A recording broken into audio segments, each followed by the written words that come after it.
At every annual review, Every year? you need to be advocating for your increase. Wow. At every single annual review, yes. Okay. All the time. Welcome to The Collective Mic, the podcast where women leaders get loud about what really matters. I'm your host, Joyce Tody, founder of Collective Women's Leadership. We are not here for fluff. We're here to lead, build, and rise together. Whether you're climbing the corporate ladder, building your own brand, or redefining leadership on your terms, this mic is for you. So let's get into it. With me is the brilliant Penny Bigelow, founder of Compensation Creations, and one of the most trusted minds in pay strategy, equity, and total rewards. She's here to talk money, but not just by the numbers. We're talking mindset, confidence, and claiming your value. Penny, thank you so much for being with me today on the Collective Mic. Thank you for having me. You have been an intricate member of Collective Women's Leadership since the inception. Thank you for your support, but I think it's time that we amplify who you are and what you have done. I love your story. I want you to share it with everyone. I think you're one of the most wonderful women I've ever met, who's been a true inspiration to me since we got to know each other years and years ago, and someone who I've looked up to, even if it was from afar, but still always truly admiring how you showed up, how you advocated for yourself, the confidence you brought to every room. But I know it didn't come easy, and I know it didn't maybe not always come so natural. So today I want to get into all things your journey, how you shifted out of corporate America, took the bold leap into entrepreneurship, which is huge, and really all things compensation, because I don't think women or even companies or people with small business, mid-level size companies, even big companies, know what you bring and the value in terms of compensation strategy and what that can do for an organization, how it can hurt an organization, how it can elevate an organization. You also have so many letters behind your name: CCP, SHRM, SHP, all of those things for people in the industries know what that is. So with that, you spent years, as I just talked about, in the HR side for corporately traded large companies. And really you were responsible for the comp strategy and leadership. Talk us through overall what comp strategy is for people that may not have viewed it in those terms before. Wow. So first of all, thank you for having me. Really excited to be here. I didn't even know what compensation strategy was when I moved over from finance into compensation into the HR world about 15 years ago. But it is basically taking your employee workforce and aligning pay with what's in the market and who you compete with for talent in that market, so that you have pay ranges and a salary structure and a job architecture within your company to be relevant and competitive in order to keep your talent and to show employees how they can grow with your company and why they are paid what they're paid, so that everybody has a true understanding from both perspectives, the employee perspective and the employer perspective. And at the end of the day, you have a thriving workforce, and an employer can save a lot of money by having a very robust compensation strategy that's tailored for them. Have you seen companies that don't have this? And what I come across companies all the time that don't have this, and a lot of them don't even understand why they need it, and they think it's expensive. Oh, okay. Why would I spend money for you to tell me what to pay my people? Wow. But then when you explain to them, well, let's talk about your turnover rates. You know, what is a pain point within your business that you would like to solve and not have to deal with anymore? Would you like to give your HR team more time to do employee and HR type things as opposed to looking at ads on Indeed and LinkedIn as the value of a job?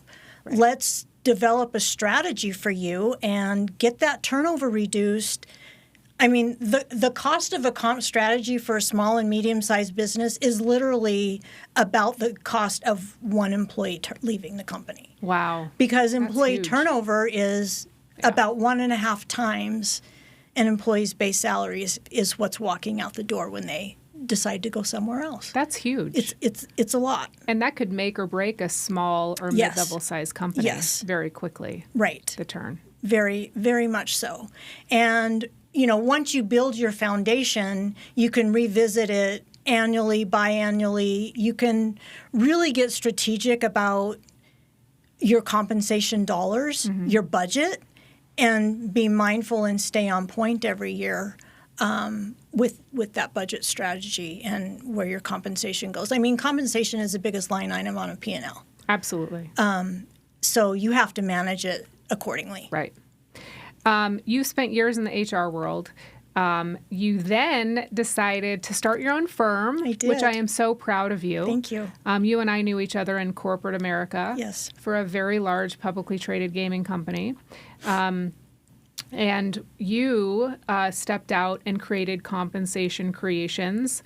And tell us how you gathered that faith of betting on yourself to take that leap.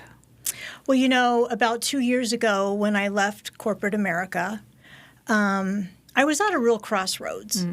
And I think I like reinventing myself because I've done it several times throughout my career. But I thought, I can go get another job. Right. And people would gladly pay you a lot to do what you did. And people would gladly pay me a lot to do that. Yeah. And then I thought, but my passion is really sharing my knowledge and equipping these smaller, medium-sized, even large businesses in developing their strategy that's unique to them so that their employees can thrive, they can make more money. I was more about sharing my knowledge with the masses rather than being held captive by one employer for the remainder of my career. Oh, I love that. Yeah. So you shifted a little bit more to the education relationship side. Yes, that was my driving force because I just wanted to have more of a collaborative teaching approach to my clients because I want them equipped to be able to make the decisions once we've built everything and I can become a trusted advisor. Right, absolutely. What do you wish more women knew about compensation structures and how they're actually built? Because I think this goes into, right, our audience is women, and we as you know, we talk a lot about how to self-advocate and negotiate because a lot of women just simply don't know how to do that. Right. And if they were equipped with the knowledge that you have, that every company they're working for, either the large ones should have a compensation structure. Yes. And here is the best way, and here's what you need to know about compensation within a large organization. What are your conversations, and how do you want to educate our audience in terms of what women should know? Well, I think, first of all, women need to learn how to advocate more for themselves. Yes, they do. Because they just don't do it enough. Yeah. A compensation structure and strategy is really a bunch of data, and it doesn't discriminate. So a woman needs to understand that if a company has a structure and they are adhering to it, they need to know what the pay range is for the job they're applying for before they give any indication of what their salary expectation is. Do companies, so if I as a woman asked the HR executive across from me and we started our negotiation, I'm able to ask, what is your salary pay range for this position? Yes. And are they legally bound to tell me? Depending on what state they're in, pay transparency is making huge shifts. Okay. So I even tell job seekers, if they don't publish the pay range in the job ad, don't even bother. Because they're hiding something. Okay. Like they want you to come to the table with your expectation before they put all their cards out there. And if you lowball them, they're going to take it. Wow. So you can absolutely ask for the pay range. And if they refuse to give it, keep pushing. Okay. But I would not offer a salary expectation. I don't recommend it without knowing a range. Okay. And, that's valuable advice. Well, and people come to me all the time just for one-off, information, and I'm here to educate individuals, companies. It doesn't matter, but you have to absolutely go into a job interview knowing the range. Wow. Okay. So you said earlier it doesn't discriminate. So a company has a pay range for this specific position, and it obviously doesn't state male category and female category, no, correct? It does not. It is just for the position. And yet and I'm sure you know the data more than I do, yet we're still, as women, underpaid by how much? Oh, at least 30%. 30%. Yeah. So is it true then that men negotiate better and advocate better, and women just take what we're offered? I think that's a big part of it. I also think that companies inherently, especially these big older companies, right? Mm-hmm. I think they inherently, whether they're mindful of it or not, the men are just paid more. Like it's like that good old boy network, right? Yeah. And women are constantly fighting their way to the top. And we have to learn to negotiate better, mm-hmm. advocate for ourselves better, speak up in the room. Mm-hmm. That's probably got a lot more men in it than women. Right. Constantly put your achievements and your accolades in front of them all the time. Right. Because they need to understand that if they're not going to meet you, you aren't going to stick around. That's right. And I think this messaging is so important, not only for everyone listening, but especially the younger generation listening, because there is a stigma that the younger generation feels as though that posting your accolades on LinkedIn is cringy, or posting what you're doing on LinkedIn or advocating for yourself is cringy. And I will tell this younger audience all the time that you are going to get left in the dust, because the top 1% to 5% who are being cringy in your eyes and advocating and negotiating and ringing their own bell are being paid more, promoted faster, and definitely on the fast track. Would you agree? Absolutely. Right. Absolutely. Yeah. And if you're with a company and you love your job, start applying for all the promotions that are on your career path. That's right. Let them know, I'm hungry. Right. Absolutely. And you better, you have to keep up with me or somebody else is going to nab me up and it's going to be your loss. That's right. Right. Was there a pivotal moment in your personal career where you had to advocate for your own compensation, and what did it teach you? So, honestly, you have to advocate for your compensation every year. Really? At every annual review. Every year? You need to be advocating for your increase. Wow. At every single annual review, yes. Okay. All the time. Okay. Obviously, companies have budgets, mm-hmm. but if you know you're an A-plus player and you're delivering and you have everything to back it up, all the projects you completed, the continuing education, the training, the additional responsibilities, advocate for that. Remind your boss every year, look. Right. Here are the things I've done. Here are the things I've done, and I'm worth more than the 3% budget. Right. Yeah. Yeah. The answer is always going to be no unless you ask. That's right. Yeah, you have to ask and advocate. And do it every single year. And oftentimes in mentorship, as you know, I remind women or anyone I'm mentoring, you have to start a journal at the beginning of the year. Absolutely. Or a notebook or whatever you use to track your all of the things you accomplish and what you're bringing maybe to the bottom line. Because a lot of women or a lot of people in their positions have positions where we are responsible for bringing dollars to the bottom line and or bigger projects. And if you're only thinking about it in those 2 weeks that you have to write your review and you haven't notated throughout the entire year all of the projects and things that you've brought to the table, you're going to lose. Absolutely. Yeah.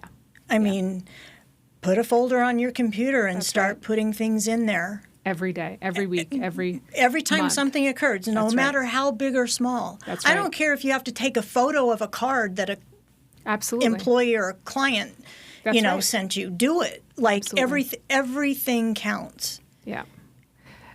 So let's get real. Why are women still underpaid? Well, I think partially it's self-advocacy. Yeah. Of course. Yeah. And I think, I don't know if women inherently think, I'm just not worthy. Maybe. But we have to be disruptors Yep. in changing the narrative that comes down from the top. Mm-hmm. Right? And I feel like newer companies are doing a better job at it than old established ones because there's not all that history. Right? Isn't there a change going on in the newer companies? I've heard it or read about it, but a lot of the employees talk openly about their salaries now. Oh, Is this a generational thing? Because I know I didn't do that, and we weren't allowed to. Well, up until a few years ago, the pay transparency laws shielded employers from having to share pay range information and have pay communication conversations with their employees. Okay. And so what ends up happening is there's quiet cooler talk. Right. Right? Yeah. And everybody assumes the worst. Uh-huh. And then they find out that the person in the exact same position doing the exact same job is making $10,000 a year more than them. Right. And then the bickering starts and the infighting and everything else where with pay transparency laws, a good employer will have transparent pay practices across the board. Mm-hmm. Every employee understands why they're paid, what they're paid, and how to make more money. Oh, okay. So that's a practice that companies should have. Yes. Okay. So, but the law has forced employers to not be able to be quiet about it anymore. Okay. And so now that employees are talking about it, employers actually have to take responsibility and man up. Yeah, of course. So it's a good thing. So the systems are helping women. The systems are helping women. But women aren't helping ourselves. We're not helping ourselves. Women are not helping themselves. Right. We have got to speak up. Yes, we do. We do. And I run a lot of mentorship courses in Her Collective Power and the app, and we talk about, we talk about these things day in and day out. And what's fascinating, as you know, as you've experienced, we have helped hundreds of women in the last year, mm-hmm. but some women get so scared, and you and I most recently kind of dealt with this together mm-hmm. In a situation that they freeze. They are so miserable in their position. We've taught them everything. We have drafted emails for them. We have role-played conversations with them in terms of self-advocacy and asking for more pay. And they are so scared for some reason that they simply will not do it. And I find it heartbreaking. You find it heartbreaking yes. because we're women that couldn't fathom doing that. And we are really here to help in terms of getting them paid equally and really teaching self-advocacy and putting yourself out there. Mm-hmm. What advice do you have for women who are stuck in this cycle because they are afraid to speak up for themselves? I've had to do a lot of role playing just switching from corporate to entrepreneur. Yeah. You just have to role play. Yeah, you do. You have to stand in front of the mirror yeah. and have those conversations with yourself. Put your phone in front of you and record yourself. Have somebody help you write your script. Mm-hmm. You don't have to come across mean. Sure. But you do have to come across as being strong and worthy. Right. But you can go about it in a very nice way that's not off-putting to the person that you're asking for more money from. Right. women are fooling themselves if they think if they just do a good job, they'll move up the corporate ladder as fast as somebody else. That is advocating for themselves, because an employer is not just going to, out of the kindness of their heart, give you a bunch more money. That's They're exactly just right. not. They're going to hold So if it you for don't themselves. ask, they're not going to give it to you. That's right. Yeah, Right? Absolutely. But we have to start. We have to ask. Right. We have to believe that we're worth it, That's right. because we are. Yeah, we 100% are. What is your go-to advice for someone who just got the job offer and does not know how to negotiate? Well, like Do you ever take the first offer you get in corporate or in any position? what helps with having the pay range ahead of time allows you to really think about that job offer and where it sits in the range, and what else are you bringing to the table for that job? You know, whether it's experience or you've been in the industry for a long time, you know, you've got different certifications and that type of thing. Are you turnkey? Sure. Right. I notice on, job postings, right, they say minimum requirements and then what they prefer. Yes. So I'm assuming a really easy segue is if you have everything minimum and you have all of preferred, Exactly. you're at the top of the pay scale. Right. And I think people who are listening have never been told to ask for the pay range. If there isn't a pay range posted, ask for it. Absolutely. And you have every right to ask for the pay range. And if they don't give it to you, you probably shouldn't be working for that company. Right? It's the beginning of some red flags Right. within their compensation and HR practices. Right. In my that's my personal Professional- opinion and professional professional opinion. Have you seen, in your work, have you seen the connection between confidence and compensation? Oh, absolutely. Absolutely. I mean, we all know that when we advocate for a raise and we get it, we feel, we're on top of the world. And the flip side of that is when you feel empowered and you feel confident, you work harder. You want to do more for this company. Yeah. You want to take it to the next level. They basically, you want to prove to them that their investment in you Right. was worth it 110%. Right. Absolutely. Yeah. So I think we talk about it a lot, and we should probably break it down. So we talk about knowing your worth a lot, right? And for women, and it's kind of vague for a lot of people, knowing your worth. What are 3 tangible things that a woman can do this week to clarify and claim her worth as it relates to compensation? So when I thought about this question, first of all, gather all your accolades. Keep a folder of them. Yeah. Apply for the promotions. Just do it. Yes. Let people know you're hungry, you're qualified. They're making a mistake by overlooking you. Yeah. Ask for additional training. Ask for continuing education. Use AI and the internet to Yes.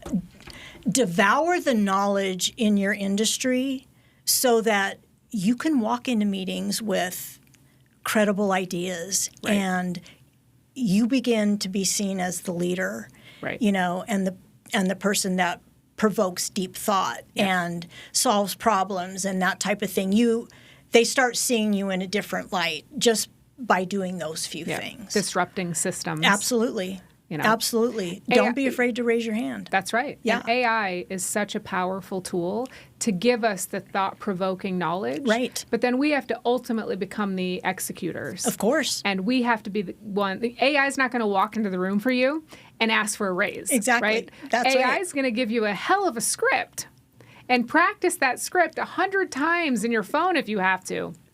Or with your friends. Right. But AI isn't walking into a room full of executives saying, please give me a raise based on XYZ, right? We have to be the executors. And I Yes. think that's where people who are using AI to its fullest potential and executing on it, or people who are using AI and just sitting with it because AI is not the executor. Right.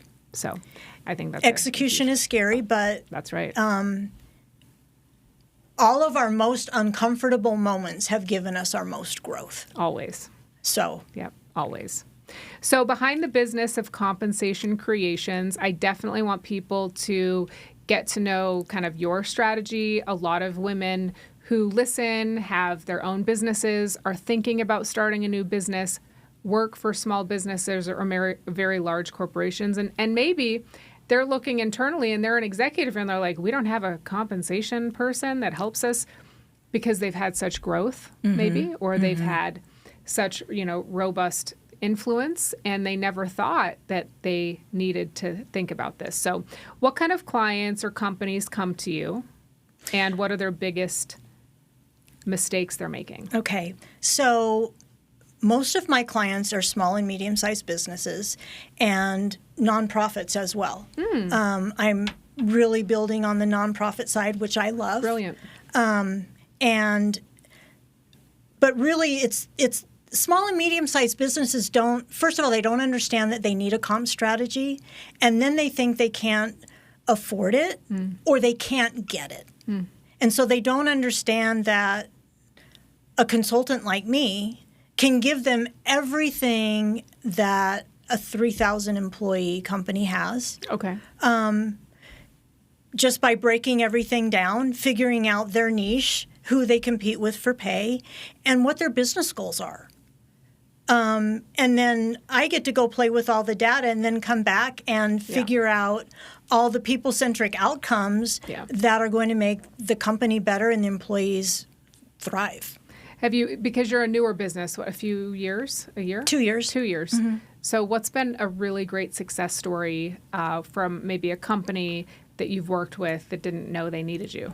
So actually one of my very first clients came to me, and she had 8 employees. Okay. 8.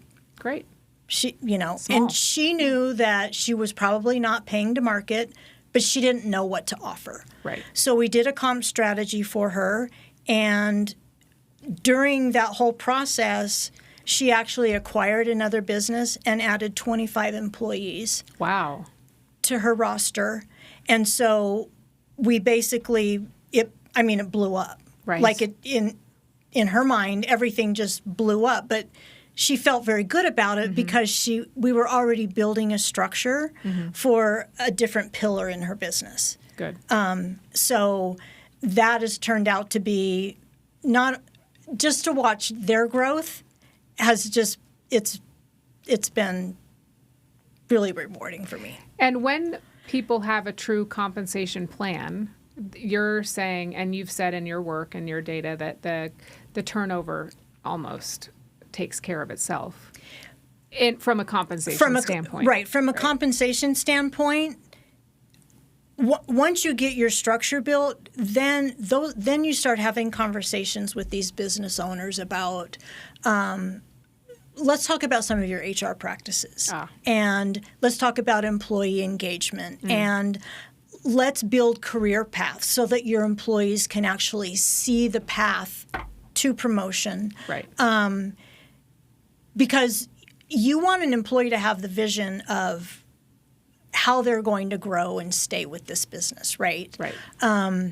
And if you can build in employee engagement and performance metrics and different types of, bonus pay or,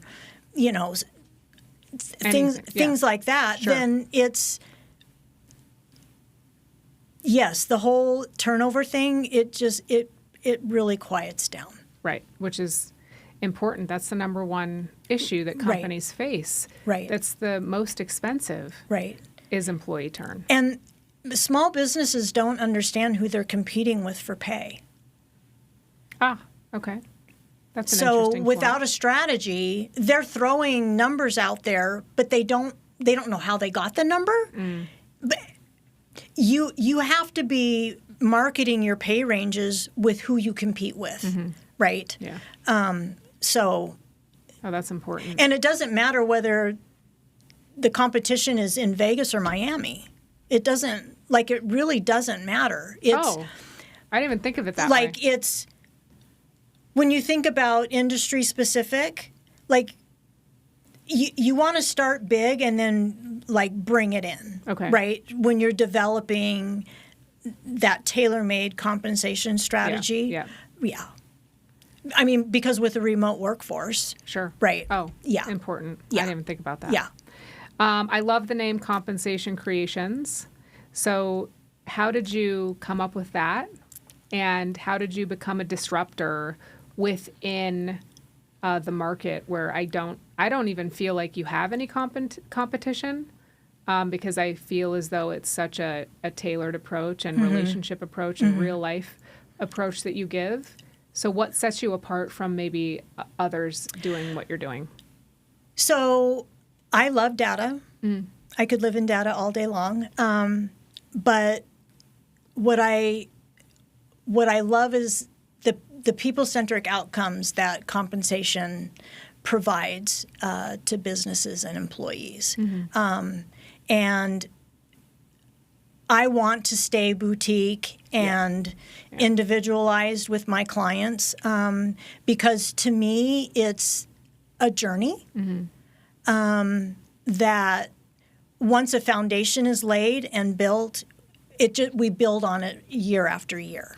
So what is the process and how does the process start with you? So you do kind of an intake call and you get to know their company and what they're doing. And then how does that relationship continue? So once we do an intake and I have a good understanding of where they're at and where they want to go, then really we build out a timeline. And the foundation of building a comp structure is actually the job description. Okay. So the next step is diving into the job description, and some of these smaller companies don't even have them. Right. Yeah. So then you have to take a step back and build those first. And then you build out their structure.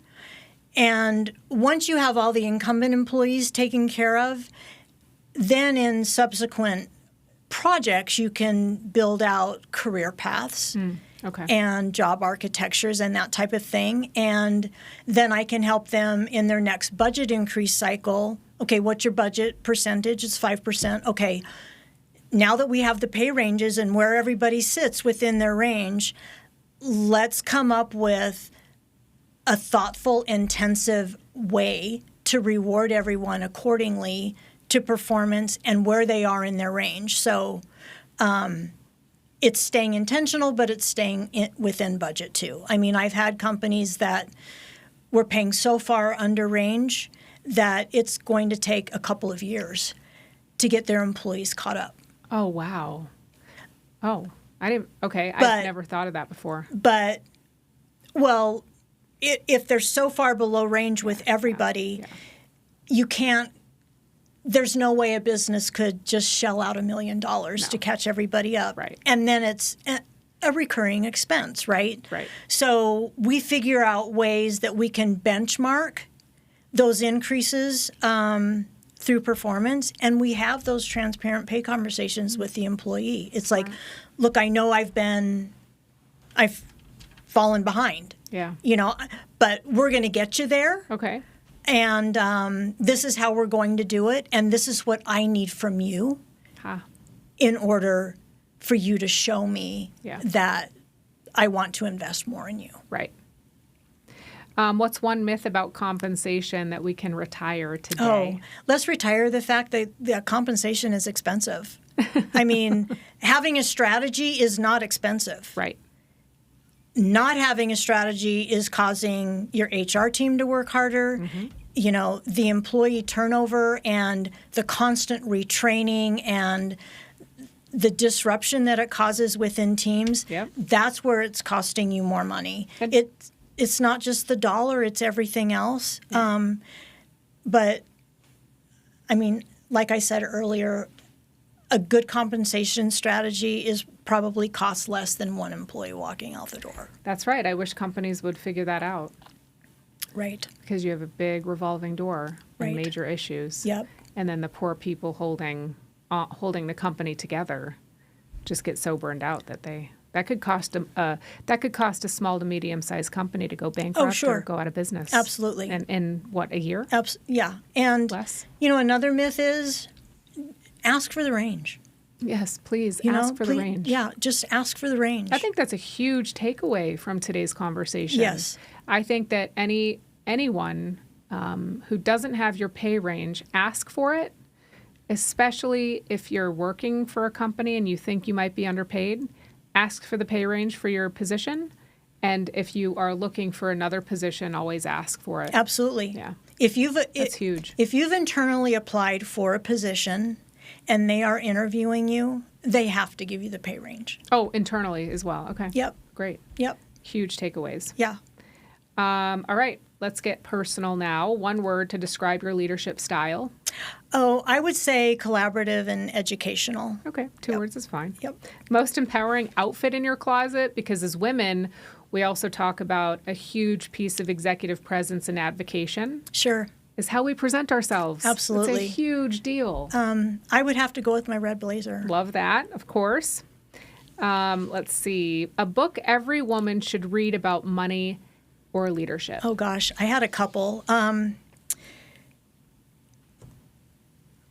The Art of Exceptional Living by Jim Rohn. It's an oldie but a goodie. Okay. He just really, dives into personal development. Okay. That's a good one. And I love that one. And Never Split the Difference. Never Split the Difference is a really good book. I read it years ago. Yes. But I think it's a classic. Yep. Your personal mantra when you're walking into a high-stakes meeting. Here to serve and solve. Wow, that is powerful. Yep. Here to serve and solve. Yep. I love that. Yep. I think is that your mantra at your email signature? No, but I mean, I think it should be here to serve and solve, Penny. I love it. That should be your email I sign love off. that. Hello? Yeah, I Just do came love up with that. something so strong. I love that. I've never heard that, but I do love it. So wrap up with Penny. What is next for you, and what are you working on the next season of Compensation Creations? So I want to work on putting out workshops and workbooks so that I can give people a flavor and a taste for what it is I provide without them having to feel like they're breaking the bank. Right. And I'm really looking at building the nonprofit side of my business. Smart. I'm super excited about that. That's huge. So, yeah. Good for you. Where can people find you? How can they work with you? And how can they follow your wisdom online? Oh, thank you. Compensationcreations.com is my website. Penny Bigelow under LinkedIn. And I'm developing my Instagram side. I haven't quite done that yet, but We're getting there. it will be out in the next 6 to 12 months. So 6 to 12. That's a good range. Yeah. But we are getting you there. yeah, aren't we are. Yes. We are. Penny, you have dropped some amazing gems today, not only about salary pay ranges, and we can ask for them. I think that's huge. We talked about your courage to change and pivot in your career at a later stage in life, which I think is huge. And your wisdom is really awesome about that. And I think if every woman had the courage to do what you do, listen, this world would be a different place. So ladies, it's time to stop shrinking, start asking. That's right. And advocating for yourself. You deserve to be paid for your impact that you are making. Thank you for tuning in to the Collective Mic, everybody. Until next time, stay bold and stay brilliant and stay in your power. Thank you, Penny. Thank you, Joyce. It's See you been a soon. pleasure. I hope you loved this episode as much as I did. For more tips on elevating your leadership, please follow us on Instagram, Collective Women's Leadership, or visit our website, collectivewomensleadership.com. And don't forget to like, comment, and subscribe.